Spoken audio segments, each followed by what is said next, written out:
ხო ცოტა უნდა გავმხიარულდე.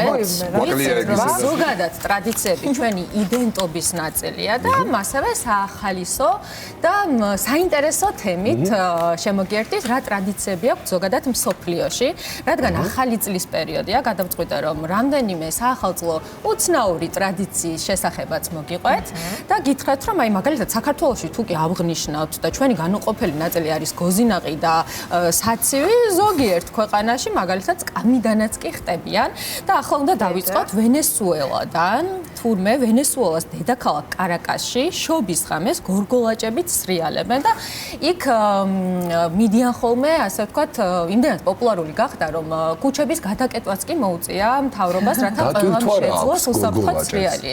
იცი რა არის, უცნობია საიდან მოდის ეს ტრადიცია, მაგრამ აქ თურმე შობის წირვაზეც კი გორგოლაჭებით მიდიან. ანუ ასე გამოდიან, კადრშიც ჩანს ეს ყველაფერი, რომ გამოდიან ხოლმე. კიდე ნამდვილად ძალიან სახალისოა ხოლმე. მეორე ტრადიცია, ახალი წლის ღამეს სამხრეთ ამერიკაში ფერად საცვლებს იცავენ და თურმე ფერს იმის მიხედვით არჩევენ, თუ რა სურთ ყველაზე მეტად. თუ სიყვარულში გამართლება გინდა, წითელი უნდა ჩაიცვა, ოქროსფერი ფინანსების მოტანას ნიშნავს, ხოლო ლურჯი კი ჯანმრთელობას მოასწავლებს. რა ვიცი. ახალწელს ხო, რა ფერის გაცვიათ თუ შეიძლება. ასეთი სახალისო ტრადიცია აქვს მოკლედ. მითხარი რა ფერის გაცვია და გეტყვი ვიხარ შენ. ასევე უნდა ვთქვათ, რომ დანიაში ადამიანები ადიან სკამზე, ზუსტად 12 საათზე და სკამიდან რაც უფრო მაღლა ახტებიან და გადმოხტებიან, თვლიან რომ ამით ახალი წელში უფრო წარმატებულად ჩახტებიან.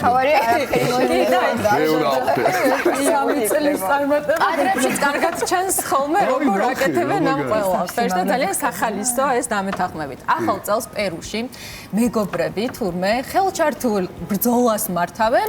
ოღონდ აი ძალიან ისეთი საინტერესო ტრადიცია აქ ხდება ასეთი რაღაც. მოკლედ თუ გაქვს შენს რომელიმე მეგობართან კონფლიქტი და გინდა რომ ეს ძველ წელში დატოვო, წელიწადში ერთხელ იკრიბებიან. კი, წელიწადში ერთხელ იკრიბებიან და ასე ხელჩართულ ბრძოლაში გადადიან და შემდეგ რა თქმა უნდა ხელს ართმევენ და რიგდებიან, ასე რომ შემდეგი წლისთვის გაითვალისწინეთ, თუ რომელიმე მეგობართან კონფლიქტი გექნებათ, წადით პირდაპირ პერუში.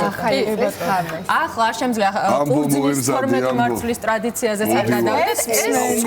ვიცით რა ეს გამიგია რომ აუხდა და წელს გათხოვდა. საქართველოში 2025 წელს პერიოდში. აი მაგიტომ მოგიტანეთ ზუსტად ეს ტრადიცია ბევრმა იცის ეს ვიცი. კი, ზუსტად 12 საათზე 1 წუთით ადრე უნდა შეხვიდე და ყურძნის 12 მარცვალი შეჭამა და შენი ჩაფიქრებული ეს მხოლოდ დაოჯახებაზე არ არის ალბათ მეგობრებო. შენი ჩაფიქრებული სურვილები, აი თუ მაგალითად მოასწრებ რომ თითოეული ყურძნის მარცვალზე მოასწრო ერთი სურვილის ჩაფიქრება, 12 სურვილის ჩაფიქრება, აი ასეთ ამბობენ სხვათა შორის მინდა ეხა დამაგვირდა. არ ვიცოდი და შემდეგ ახალ წელს აუცილებლად მაგიდის ქვეშ შევწევ. ცოტა რთულია, მაგრამ ნუ თუ გვინდა სურვილები აგუხდეს რას დაიწერო სურვილები და წაიკითხო. მოდი ახლა გადავიდეთ სხვა ტრადიციებსაც, რომელიც საკმაოდ სახალისოდ მოგეჩვენებათ.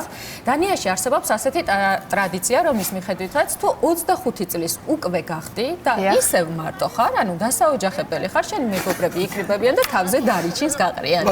ამით აღნიშნავენ იმას, რომ მალე მოიზიდო სასურველი მამაკაცი. ანუ ისინი ფიქრობენ, რომ დარიჩინი მოგაზიდელებს სასურველ მამაკაცს. კი, ნამდვილად. მექსიკაში არსებობს ტრადიცია, როდესაც ხელებ გაკოჭილი იუბილარის სახეს აყოფინებენ ტორტში.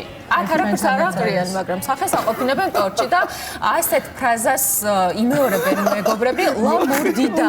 მურდიდა ნიშნავს ლუკმას და ისინი მიიჩნევენ, რომ პირველი ლუკმა სწორედ აი ასე უნდა შეჭამოს მან.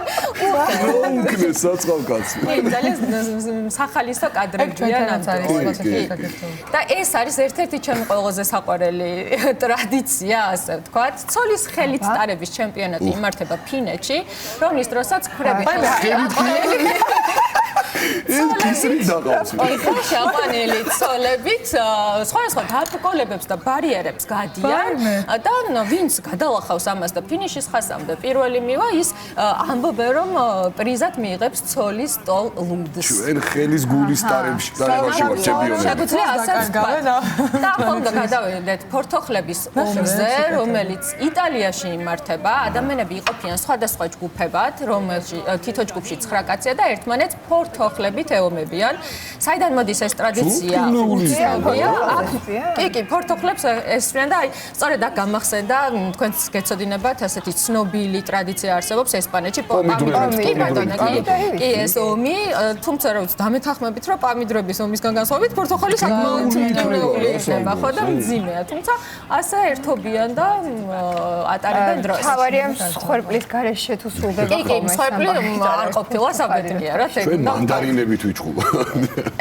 კი, მაგრამ ნუ კარგად ერთობიან, მაგრამ მსხვერპლი რა თქმა უნდა არ არის, ხა დაცულია ეს ნორმებიც. ესპანეთის ქალაქ ბუნიოლში უნდა გადავინაცვლოთ ყოველი წლის აგვისტოს ბოლოს 4 შაბათს ეგრეთ წოდებული ხო, ტომატის ფესტივალი იმართება, სადაც მონაწილეები გართობის მიზნით ერთმანეთს პომიდრებს ესვრიან, სწორედ ამაზე ვსაუბრობთ და დილიდან ქალაქში იწყებენ ტონა პომიდრის შეტანას, ეს უნდა აღვნიშნოთ და მთავარი მოვლენა იწყება შუა დღისას, როცა ფესტივალის მონაწილეები იწყებენ ერთმანეთზე პომიდრების როლას. ზოლა გრძელდება დაახლოებით 1 საათი, რის შემდეგაც ქუჩები მთლიანად იღებება და ყოველწლიურად უნდა გითხრათ, რომ 120-დან 150 ტონამდე პომიდორი ყველაზე ბედნიერი ალბათ ის არის, ვისაც პომიდორი მოყავს, ხო? ხო, ყველაზე ბედნიერი შემოსავლიანი დღეა. მაგათი მოფიქრებულია ეგ დღეც. ნამდვილად. გერმანიაში გადავინაცვლოთ, ხო, შემოდგომის ფესტივალის ფარგლებში და ძალიან გამაოცა ამ სხვათა შორის ტრადიციამ, ძალიან უცნაური იყო ჩემთვის. გოგრებში სხდებიან ადამიანები და აწყობენ ხო, აი ასე ნიჩბებით. ეს რეალური გოგრა? კი, ეს არის რეალური გოგრა, რაც ამით მადლობას უხდიან, მოკლედ მოსავალს და ძალიან აღნიშნავენ ხო შემოდგომის ფესტივალს. საქართველოშიც მინახავს ასეთი გიგანტური გოგრა. კი, მეც მახსოვს. კი. თუმცა ნუ როგორც აღმოჩნდა, იქ ყოფილა საკმაოდ ბევრი ასეთი. იაპონიაში უნდა გადავინაცვლოთ, თებერვალში იმართება შიშველი კაცების ფესტივალი, სადაც ათასობით კაცი თურმე იქნებება. მაგის კადრები გააქვს? არ მოგიტანეთ მაგის კადრები, ხო, ვეცადე რომ თუმცა არსებობს, მინდა გითხრათ, არ გვაქვს კადრები და ამით თვლიან რომ ისინი მოკლედ თუ გაუძლებენ, იმიტომ რომ იაპონიაში თებერვალში ქუჩაში დარბიან სივა. არა, სურვაში. კი. ნუ ახლა. სურვაში ეძებნებიან ერთმანეთს. კი და თვლიან რომ ძალიან სივა ჩვენი ქვიცით და რომელიც უფრო მეტად გაუძლებს, შემდეგი წელი უფრო იღბლიანი ექნება, ასე მიაჩნიათ ხოლმე. საინტერესოა. ტაილანდში მინდა რომ გადავინაცვლოთ, სპეციალურ ბანკეტს მაიმუნებს უწყობენ სხვათა შორის აქ და ნოემბრის ბოლო კვირა დღეს მაიმუნებს გემრიელ საჭმელებს აჭმევენ. ამით მაცხოვრებლები სჯერათ რომ კარგი იღბალს მოუტანენ თავიანთ ქალაქს. ცერემონიაზე მაკაკების ფორმებში ჩაცმული ადამიანები ცეკვებსაც კი ასრულებენ, სხვათა შორის ესეც არის. მაიმუნები განსაკუთრებულად უყვართ იქ და სხვათა შორის ტურისტებიც აჭმევენ ხოლმე და ხშირად ისეთ ცეკვებსაც, რომლებიც მათთვის არ შეიძლება სამწუხაროდ. ძალიან კარგ და საინტერესო ფესტივალზე უნდა გადავიდეთ, რომელიც ტორონტოში აღინიშნება, სადაც ქუჩაივსება წიგნებით, რაც ქმნის წიგნების მდინარეს. კადრებსაც ვნახავთ ჩვენ, ნებისმიერი ადამიანს კი შეუძლია აიღოს ერთი ან მეტი წიგნი საჩუქრად და ფესტივალის მიზანია წიგნების კითხვა იყოს კვლავ ღირებული.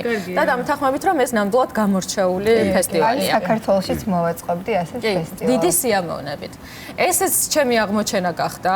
ბაყაყების ხორცილი. ნამდვილად და ამის კადრებიც მოვიწე თავიდან რომ წავიკითხე, ვიფიქრე რომ არ იყო რეალური და შემდეგ იმდენი ვეძებე რომ აი ბოლოს ხო აღმოვაჩინე. მოკლედ ტრადიცია ბაყაყების ხორცილი წვიმის მოსაზიდად განსაკუთრებით პოპულარულია ინდოეთში. ბაყაყები ტრადიციულად წვიმასთან და ნაყოფიერებასთან ასოცირდებიან, ეს ვიცით და რწმენის მიხედვით თუ ბაყაყები იქორწინებენ, ღმერთები კი, კმაყოფილები იქნებიან და წვიმას გამოუშვებენ. ყველაფერი თითქმის ნამდვილი ქორწილივით ხდება, ირჩევენ ორ ცოცხალ ბაყაყს, მათ ამკობენ პატარა გვირგვინებით, ფერადი ქსოვილით და ბოლოს ათავისუფლებენ, რა თქმა უნდა. საინტერესოა რომ თუ წვიმა მოვა, ხალხი ამბობს, ქორწილმა გაამართლა. თუ ზედმეტ მეტად იწევა ზოგჯერ აშორებენ კიდეც. აი ეს დაშორება რანაირად ხდება, არ ვიცი. თამადა ვინ არის ძალიან მაინტერესებს. აი, ხო, ეგ მაგას მოვიძიებ და შემდეგზე აუცილებლად გეტყვი. საქორწილო ტრადიციებსაც მინდა რომ შევეხოთ. აი მაგალითად თუ საქართველოში ვიცით რომ არის ხოლმე სიძე პატარძალი თეფშს ტეხს იმის ნიშნად რაღაც თითქოს ოჯახში ვინ იქნება უფროსი და ერთად ეხენ ხოლმე იმიტომ რომ რაღაცა ეს თანასწორობა იყოს. სხვათა შორის გერმანიაში წყვილები ქორწინებამდე ცოცხლზე ხტებიან. და ამის კადრებიც არსებობს და ძალიან საინტერესო კადრებია. და ცოცხი ზოგადად ერთად ცხოვრების სიცოცხლისა და ახალ დასაწყის აღნიშნავს მათთვის და ახალ წყვილს მოწოდებენ რომ ერთობლივად გადაალხონ ყველა დაბრკოლება. აი ასეთი საინტერესო ტრადიცია არსებობს რამდენიმე ქვეყანაში. პატარძლის მოტაცების იმიტაცია ხდება რუმინეთში. საქორწილო ცერემონიის დროს პატარძლს იტაცებენ, ხოლო სიძეს გამოსასყიდის სახით თხოვენ სიმღერას, ცეკვას და თუ რა თქმა უნდა მოეწონებათ, შემდეგ უკვე გამოაჩენენ ხოლმე ამ პატარძალს. რა თქმა უნდა ეს ყველაფერი ხუმრობით არის, მაგრამ ზოგჯერ სხვათა შორის ასეთი ამბავიც გავიგავ, რომ იმდენად თვრებიან სტუმრები, რომ აბიძლებათ პატარძალი ზად დამალეს. ხო და ასეთ დღეში ვარდებიან, კი. და ფეხსაცმლის სროლა არსებობს ინდოეთში, როცა საქმრო პატარძლის სახლამდე მიდის, პატარძლის დები და ნათესაობები ფეხსაცმლებს ესწრიან საქმროს. მეგობრები იცავენ ნამდვილი ქაოსი და სიცილია ხოლმე ამ დროს, რა თქმა უნდა, დამეთანხმებით შექმნილი. საქმროსაც ეცინება? კი, ნუ საქმროსაც თუ მოხდა. კი, თუ მოხდა, კი, ფეხსაცმელი ეჭვმეპარება გაეცინეს. კი. გოჭის დაბანაზე უნდა გესაუბროთ ახლა. სამხრეთ აფრიკაში არსებობს ასეთი საკორწინო ტრადიცია. ზოგ ტომში პატარძალს ქორწილამდე გოჭის დაბანა უწევს, რაც ნიშნავს ზადყოფნას საოჯახო საქმეებისთვის.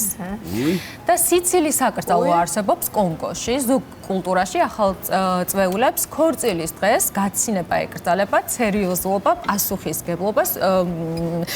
თვლიან რომ თუ სერიოზულები იქნებიან, უფრო მეტად პასუხისგებლობით მოეკიდებიან იმას. ეს ძალიან რთულია რომ მთელი დღის განმავლობაში არ გაგეცინოს, მაგრამ ხო, ცოტა ისეთია, მაგრამ არა უშავს და ბევრ ქვეყანაშია სხვათა შორის ეგ ტრადიცია ნამყოფი ცვალ ისეთ ქორწილში, სადაც პატარძალი არის. მაგრამ საქართველოში მინდა რომ ვიყავ ეგეთ ქორწილში. მართლა? ხო, მე არა და მიხარია რომ არ ტრადიცია. ხო, ანუ არ შეიძლება.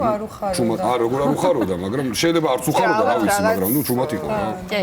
და საქართველოსაც ვთქვათ, ხო, ერთი ტრადიცია, იმ მაგალითად იმერეთში ქორწილამდე სიძის ოჯახი პატარძალს გააჭრილ ქადას უგზავნის, რაც ნიშნავს, რომ ისინი თანახმა არიან ქორწინებაზე. თუ ქადა საქართველოში იმერეთში, თუ ქადა უკან დაბრუნდა, მაშინ ქორწილი არ შედგება. ასეთი ტრადიციები მოგიტანეთ დღეს.